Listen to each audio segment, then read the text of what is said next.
While visual novels are definitely still a niche medium compared to other video games, I think it's safe to say that it's slowly getting more popular, at least in the West. However, I have noticed within the last several years, the definition of what a visual novel actually is has been getting quite a bit loose. I know that since visual novels are technically on a game engine, there does have to be some degree of interactability just to be able to read more text.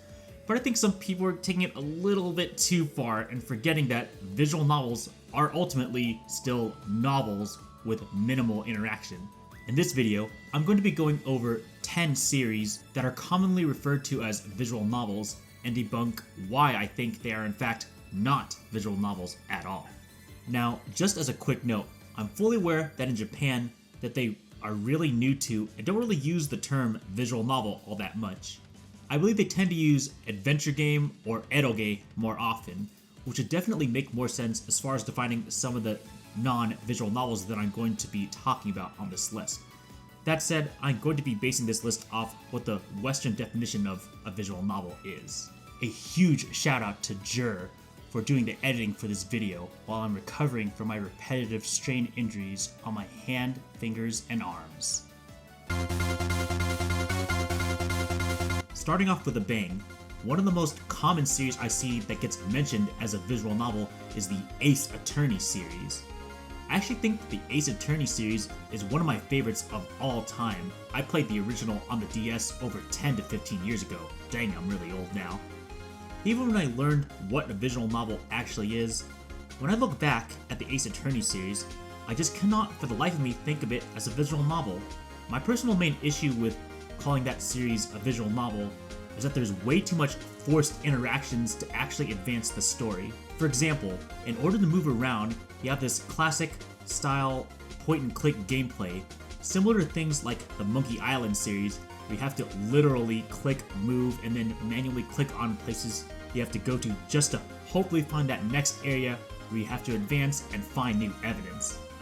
Speaking of finding evidence, especially in the older games, sometimes it can be kinda tough to find that little nook and cranny to find that next piece of evidence just to be able to advance the story in the Ace Attorney series. And then when we get into the court segments, even with a vast amount of text in them, there's still a lot of places where you have to switch between the text just to find the right statement to press or to find the right evidence to present.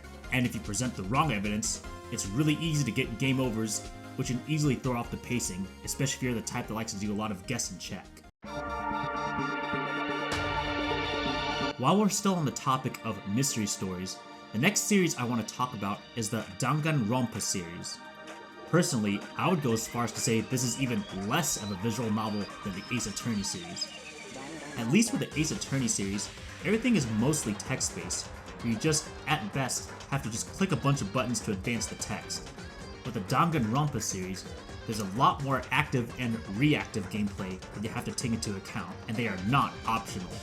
So for example, between story segments, you actually have to literally walk around first-person mode to be able to talk to different characters. And then, once the story gets going, you'll actually have to walk around manually to go into different rooms to find different evidence and all that stuff. And if you don't know the right order of events to find evidence, good luck. It might take a while to get to the meat of the story. And then there's the classroom trial segments.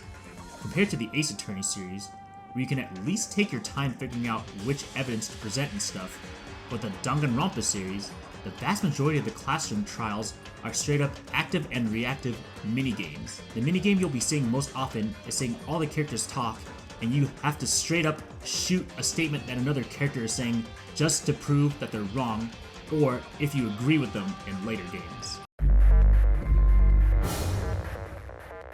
Finishing up the mystery series I want to talk about, now we're going to get into the Zero Escape series, which includes 999, Virtue's Last Ward, and Zero Time Dilemma. This is a little bit of an interesting one, because I would say compared to the other two series I just talked about earlier, the Zero Escape series might actually be the closest to a visual novel so far. I would say the main gameplay downfall of the Zero Escape series is the annoyingly amount of mandatory puzzle minigames that you have to go through. The worst part about them is that they're completely mandatory, and they can, depending on the difficulty, take upwards of 30 to 60 minutes per puzzle room. especially if you don't use a guide. And it gets even worse in the later games. But what's really funny is that the third game in the series, Zero Time Dilemma, is straight up got declined on the Visual Novel Database, or VNDB, likely because they decided to tell a lot of the story through forced autoplay movie-like segments. To me, even if you would remove the autoplay segments in Zero Time Dilemma, I don't think it's that much more or less of a visual novel or not than the first two games in the series. I just personally think all three games in the series should not be on VNDB at all. Now I want to go into a visual novel that actually got rejected on VNDB. There's definitely a non-zero amount of people who consider the following two visual novels. The first I want to talk about is Huniepop, or Huniepop. This is more of an adult dating sim-like game, which I guess you can consider a visual novel since some people consider dating sims and visual novels to basically be the same thing. However, the issue with Huniepop in particular is the forced amount of Bejeweled-like puzzle gameplay that you have to do to date girls or possibly even have sex with them. I think that alone is enough to make it so that this is not a visual novel. But considering the amount of gameplay that's in the previous and future entries on this video, that people still consider visual novels for some reason, I think it's good to at least set a baseline through a popular series of what a visual novel is not. Another visual novel that's actually currently rejected on VNDB is 13 Sentinels Aegis Rim. This is an interesting one, because apparently the fanbase can't even decide whether this is a visual novel or a real-time strategy game, or some weird hybrid.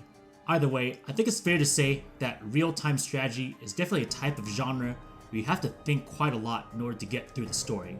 And for that alone, I do not consider a 13 Sentinels Aegis Rim to be a visual novel, despite the pretty interesting and unique UI for the storytelling.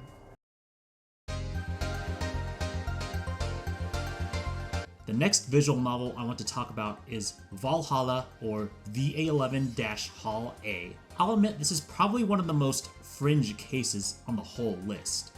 Basically, the idea is that you're a bartender, and while you have a bunch of characters come in to talk about their problems, ultimately you are still a bartender. So you have these bartender-like mini-games where you have to make drinks for the customers in order to advance the story. I don't think you need to think too hard about which drinks to give, which was mostly gave me some pause of whether to consider this a visual novel or not for the purposes of this video. However, the fact that you constantly have to keep track of different types of drinks, money, and reading all the text at the same time is a big reason why I ultimately decided to consider Valhalla to not be a visual novel.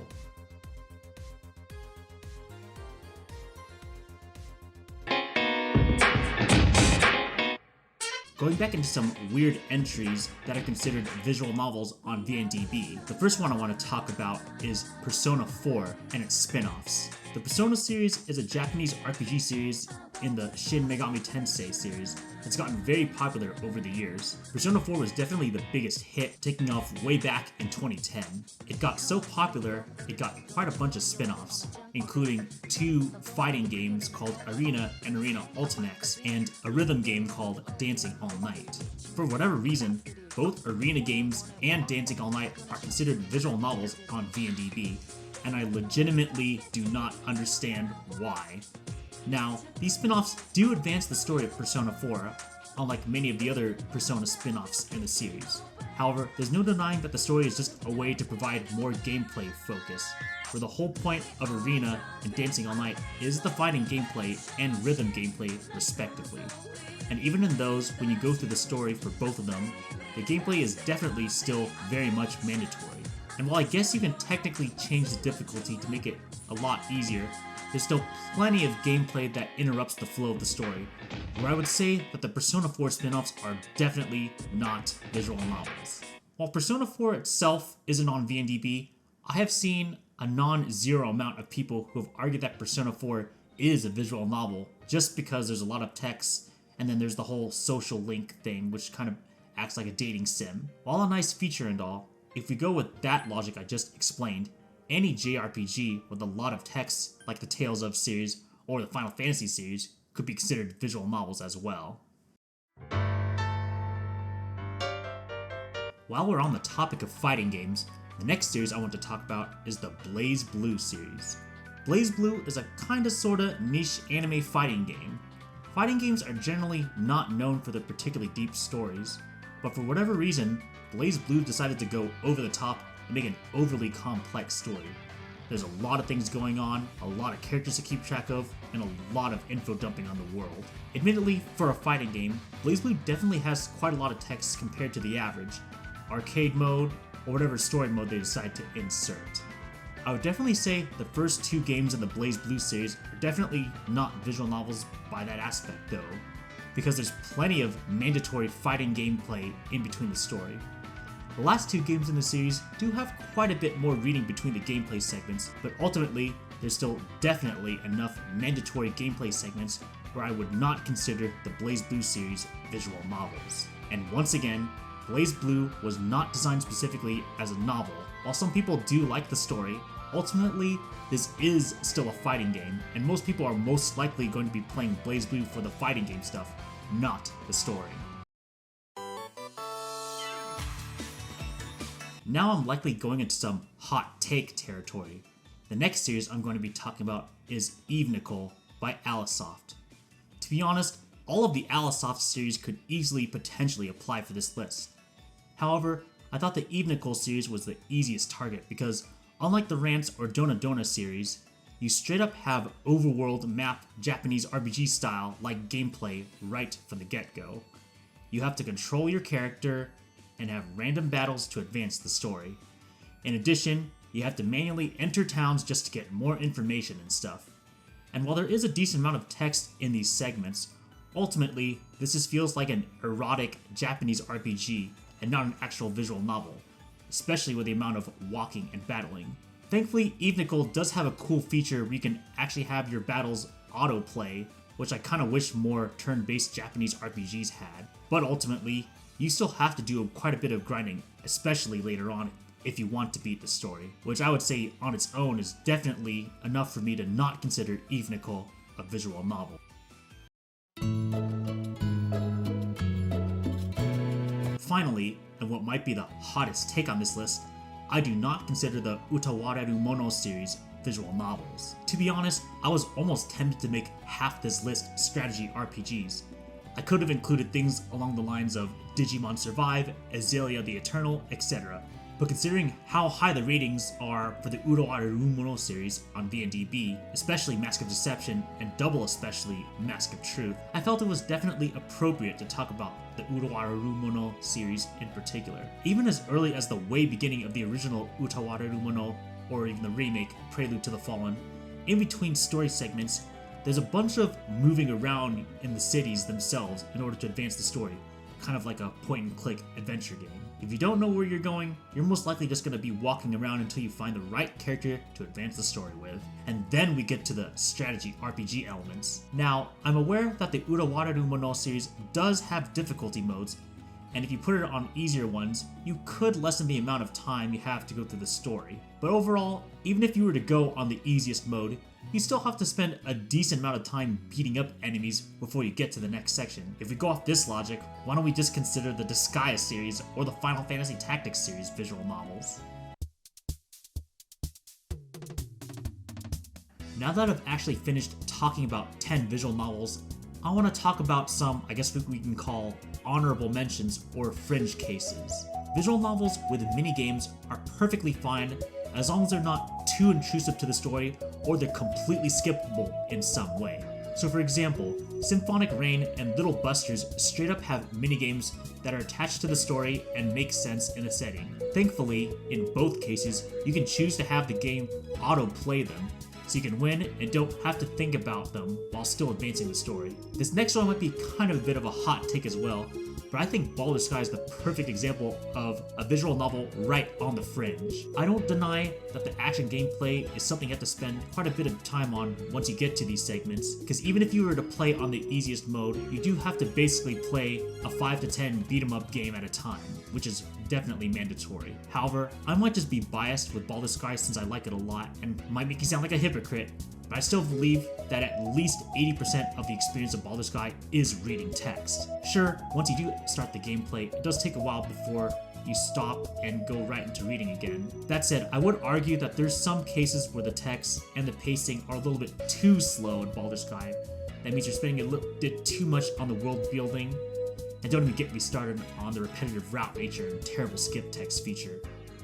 But ultimately, Baldur's Sky just barely counts as a visual novel for me. But if any of the original 10 visual novels I listed didn't exist, there is a high chance I would have considered Baldur's Sky for this list.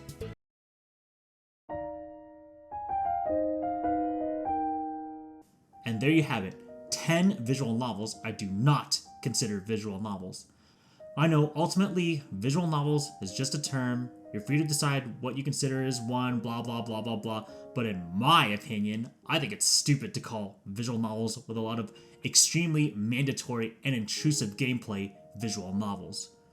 What did you think of the entries I talked about in this list? What do you consider a visual novel?